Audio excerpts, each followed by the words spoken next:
मैं टूट चुकी थी। मैं डर चुकी थी। लेकिन फिर मैंने खुद से पूछा, अगर मैं चुप रहूंगी तो कितनी और साक्षियां चुप रहेंगी? आज मैं डरती नहीं, क्योंकि अब मेरी आवाज सिर्फ मेरी नहीं है।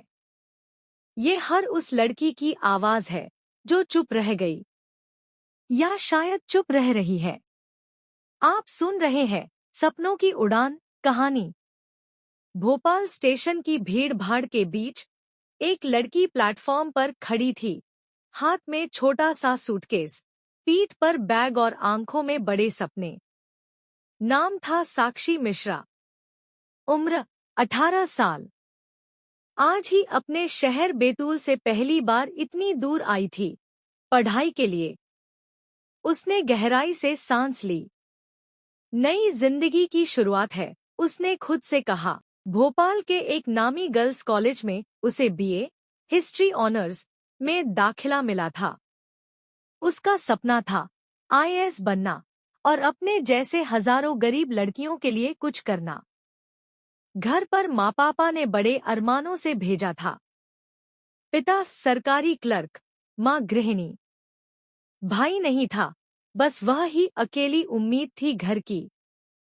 हॉस्टल में पहला दिन था। कमरा 203, दूसरी मंजिल पर। रूममेट बनी रिया शर्मा, दिल्ली की एक बिंदास लड़की। साक्षी जैसे संकोची स्वभाव की लड़की के लिए यह सब कुछ नया था। तू बैतूल से है? वाह, मतलब तू पूरी देसी हीरोइन निकलेगी, रिया ने मुस्कुराते हुए कहा।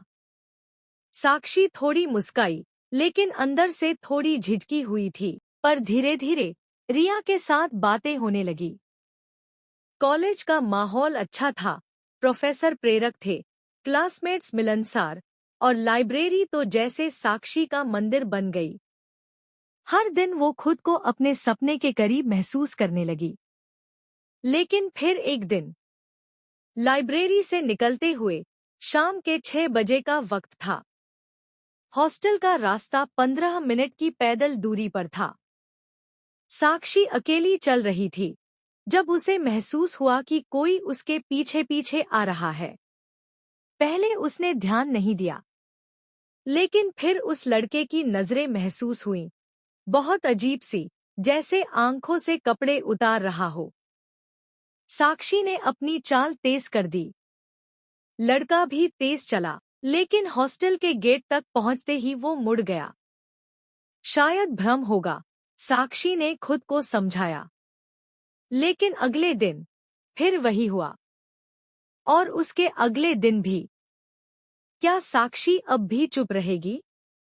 आगे क्या होगा? क्या वो किसी से बात करेगी? क्या उसका डर बढ़ेगा या साहस? क्या वो अकेली लड़ेगी या कोई उसका साथ देगा? तीसरी बार भी जब वही लड़का उसके पीछे पीछे आया, तो अब साक्षी को यकीन हो गया, ये कोई इत्तेफाक नहीं था। इस बार लड़का और पास आ गया। चलते हुए बोला, बहुत तेज चलती हो, थोड़ा ठहरो ना। तुम जैसी लड़कियां तो अकेले चलने के लिए नहीं बनी। साक्षी का दिल जोर जोर से धड़कने लगा। उसने बिना जवाब दिए अपना रास्ता बदला और तेजी से हॉस्टल की ओर बढ़ गई। उस रात वो चैन से सो नहीं पाई। तकिए में मुंह छुपाकर खूब रोई। मैं क्या करूं? कोई मानेगा भी? शायद मैं ही कुछ ज्यादा सोच रही हूं। उसका दिमाग उलझता जा रहा था। अगले दिन कॉलेज में भी उसका ध्यान पढ़ाई में नहीं लग रहा था। आंखें थकी हुई, चेहरे पर डर का साया। रिया ने देखा तो पूछा, तू ठीक है ना? कोई परेशानी है क्या? साक्षी ने हिचकिचाते हुए सब कुछ बता दिया। रिया गुस्से में आ गई, तू अब तक चुप थी। देख यार, डरने से कुछ नहीं होता। अगली बार वीडियो बना लेना, सबूत होगा तो कोई कुछ नहीं कहेगा। वो दिन कुछ शांत रहा, पर शाम को फिर वही लड़का रास्ते में मिल गया। इस बार उसने फोन निकालकर वीडियो बनाना चाहा, लेकिन डर के मारे हाथ कांपने लगे। लड़का और पास आया, बोला, फोन से क्या करेगी? मुझे किसी से डर नहीं लगता, तेरे जैसे बहुत देखे हैं। साक्षी ने बिना पीछे देखे दौड़ लगाई। उस रात एक फैसला लिया, अब नहीं डरूंगी। उसने वीडियो रिकॉर्डिंग ऑन कर रखी। अगले दिन फिर वही सब हुआ, पर इस बार वीडियो में वो लड़का साफ कैद हो गया। रिया ने वीडियो देखकर कहा, अब चल, इसे लेकर चलते हैं वार्डन मैडम के पास। हॉस्टल की वार्डन मिस जोशी सख्त लेकिन न्यायप्रिय थी। उन्होंने वीडियो देखा, साक्षी की बात सुनी और तुरंत कॉलेज की इंटरनल कंप्लेंट्स कमेटी (ICC) से संपर्क किया। हिम्मत की है तुमने, साक्षी। बहुतों को ये करने में सालों लग जाते हैं, उन्होंने कहा। अब कहानी मोड़ पर थी। कॉलेज प्रशासन ने लड़के को बुलाया। उसने पहले इनकार किया, फिर बदजुबानी करने लगा। लेकिन साक्षी के पास सबूत था। कॉलेज ने उसे सस्पेंड कर दिया। पर कहानी यही नहीं रुकी। लड़के ने सोशल मीडिया पर फर्जी प्रोफाइल से उसे बदनाम करना शुरू कर दिया। व्हाट्सएप ग्रुप्स में उसके बारे में अफवाहें उड़ाई गईं। साक्षी एक बार फिर टूटने लगी थी। क्या अब साक्षी चुप रहेगी? क्या कॉलेज की कार्रवाई ही काफी है? क्या वो अपने माता पिता को सब बताएगी? कॉलेज में शिकायत और लड़के का सस्पेंड होना एक छोटी जीत थी, पर असली जिंग अभी बाकी थी। अब वो लड़का उसकी बदनामी की कोशिश कर रहा था।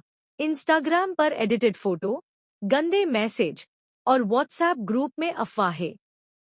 एक दिन किसी अनजान नंबर से मैसेज आया, तेरी हिम्मत कैसे हुई मुझे बदनाम करने की? अब तुझे सबक सिखाऊंगा।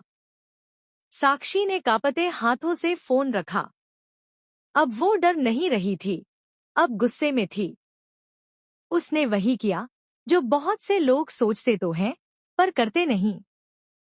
पुलिस स्टेशन गई। रिया उसके साथ थी। वहां के महिला अधिकारी ने ध्यान से उसकी बात सुनी, वीडियो देखे, स्क्रीनशॉट्स देखे। FIR दर्ज की गई। धारा 354D स्टॉकिंग, 509 अपमानजनक शब्द और IT एक्ट की धाराएं भी शामिल की गईं। पहली बार साक्षी ने खुद को मजबूत महसूस किया, जैसे किसी ने उसके कंधे पर हाथ रखकर कहा हो, अब तू अकेली नहीं है। अब बारी थी माता पिता को बताने की। शुरुआत में माँ रो पड़ी, ये सब हुआ और तूने हमें बताया तक नहीं? पिता कुछ देर तक शांत बैठे रहे, फिर बोले, साहस तो तूने दिखाया। अब तू जो कहेगी, हम करेंगे। उनका साथ पाकर साक्षी के भीतर की हिम्मत दोगुनी हो गई। अगले दिन कॉलेज में हड़कंप मच गया। FIR की कॉपी कॉलेज को भेजी गई। मीडिया को भी खबर लगी। कुछ लोग उसके समर्थन में थे, तो कुछ ने कहा, अरे, अब ये भी मीटू चालू कर दी है लड़कियों ने। पर साक्षी ने सब सुना, चुपचाप। अब उसका ध्यान बस एक चीज पर था, सच और इंसाफ। जांच शुरू हुई। लड़के को गिरफ्तार किया गया, कोर्ट में पेश किया गया। उसकी बेल नामंजूर हुई। इस बीच महिला आयोग और एक स्थानीय NGO ने साक्षी से संपर्क किया। तुम अकेली नहीं हो, हम तुम्हारे साथ हैं। अब साक्षी की कहानी बदल रही थी। वो अब सिर्फ एक पीड़ित नहीं थी, वो एक उदाहरण बन रही थी। लेकिन क्या ये जीत आखिरी थी? क्या समाज उसे खुलकर जीने देगा? क्या अब वो सच में आजाद थी? FIR दर्ज हो चुकी थी। आरोपी जेल में था। मीडिया में खबरें चलने लगी थी। 18 साल की छात्रा ने छेड़छाड़ के आरोपी को सजा दिलाई। साक्षी बनी हिम्मत की मिसाल। कई लोग तारीफ कर रहे थे, लेकिन कुछ निगाहें अब और ज्यादा घूरने लगी थी। कॉलेज में चलते चलते लोग फुसफुसाने लगे, यही है वो लड़की। देखो कितनी बहादुर बन रही है, मगर पता नहीं अंदर से कैसी है। कुछ लड़कियों ने दोस्ती कम कर दी, कहीं उनके नाम से जुड़कर उनका भी मजाक न बने। क्या यही आजादी थी? साक्षी सोचती। उसने इंसाफ के लिए लड़ाई लड़ी थी, लेकिन अब हर नजर जैसे एक सवाल पूछती थी, तू चुप क्यों नहीं रही? लेकिन फिर कुछ असली साथ भी थे। रिया अब और मजबूती से उसके साथ थी।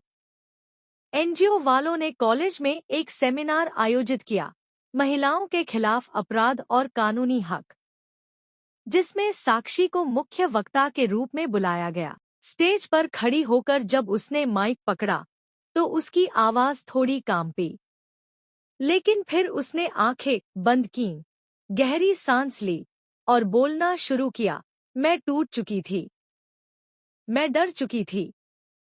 लेकिन फिर मैंने खुद से पूछा, अगर मैं चुप रहूंगी, तो कितनी और साक्षियां चुप रहेंगी? आज मैं डरती नहीं, क्योंकि अब मेरी आवाज सिर्फ मेरी नहीं है। ये हर उस लड़की की आवाज है जो चुप रह गई, या शायद चुप रह रही है। तालियों की गड़गड़ाहट गूंजी। खुद साक्षी की आंखों में आंसू थे, लेकिन इस बार डर के नहीं, गर्व के। अब साक्षी ने एनजीओ के साथ मिलकर self defence workshops, legal awareness sessions और छोटे शहरों की लड़कियों के लिए ऑनलाइन काउंसलिंग शुरू की। कई लड़कियां खुलकर सामने आईं। कुछ ने पहली बार अपनी कहानियां बताईं। फिर एक दिन उसे टेक्स टॉक के लिए बुलाया गया। उस मंच पर उसने कहा, किसी की नजरों से अगर आपकी उड़ान रुके, तो याद रखना, पर सिर्फ हिलते हैं, टूटते नहीं। मैं तितली हूं और मुझे उड़ना आता है।